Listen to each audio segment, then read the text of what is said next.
నేను doctor Harika, medical officer PHC Kottam. ఈరోజు మనకి ఏపీఎస్ఆర్జేసీ కాలేజ్ నుంచి మనకి మార్నింగ్ ఫోన్ వచ్చిందండి, ఇలా పిల్లలకి బాగాలేదని చెప్పి.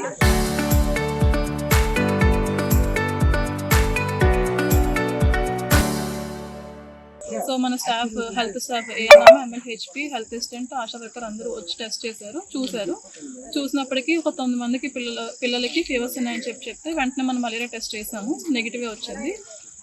సో నాకు వెంటనే ఇన్ఫామ్ చేశారు. మళ్ళీ ఈవినింగ్ 3 o'clockకి ప్రిన్సిపల్ మేడం ఫోన్ చేసి, మేడం ఇంకా ఫీవర్ కౌంట్ పెరుగుతుంది, పిల్లలు ఇంకా సిక్ అవుతున్నారని చెప్పి ఇన్ఫామ్ చేశారు.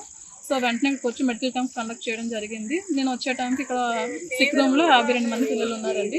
అందరికి కూడా హై గ్రేడ్ టెంపరేచర్, ఫీవర్ ఉంది, అలాగే body pains, headache, eye complaints, అంటే కళ్ళు మంటలుగా ఉండడం, కళ్ళు రెడ్నెస్గా ఉండడం కంప్లైంట్ చేశారు. సో మేము వచ్చాక ఒకసారి మొత్తం అంతా చూసి మొత్తం అందరికి 52 మందికి పిల్లలకి ఆర్డిటీ ఫర్ మలేరియా చేసాము, అందరికీ నెగిటివ్గానే వచ్చింది. అలాగే టెపిడ్ స్పాంజింగ్, అంటే ఒళ్ళంతా తడిగుడ్డతో పెట్టి తుడిచేసరికి, పారాసెటమాల్ ఇచ్చినసరికి చాలామంది రికవర్ అయ్యారు. ఒక 15 మంది పిల్లలు మాత్రం ఇంకా టెంపరేచర్ కంట్రోల్ అవ్వలేదు, కాబట్టి వాళ్ళలో కొంతమందిని ఏరియా హాస్పిటల్ రిఫర్ చేశాము. ఒక బాబుకి బాగా ఆయాసంగా ఉండి, బ్రెత్లెస్గా ఉండి కంప్లైంట్ చేసి తను కూడా వెంటనే ఏరియా హాస్పిటల్ పంపించింది. 51 మందికి ఈరోజు హెల్త్ బాగాలేదు, బాడీ పెయిన్స్, హెడేక్, ఫీవరు వచ్చి ఉంది. వాళ్ళల్లో 7గురిని మాత్రము హాస్పిటల్ ఎస్కోట ఏహెచ్కి, ఏరియా హాస్పిటల్కి పంపించి ఉన్నాం సార్. ఆ 7గురిలో ఒక అమ్మాయికి ఫిట్స్ వచ్చి ఉంది.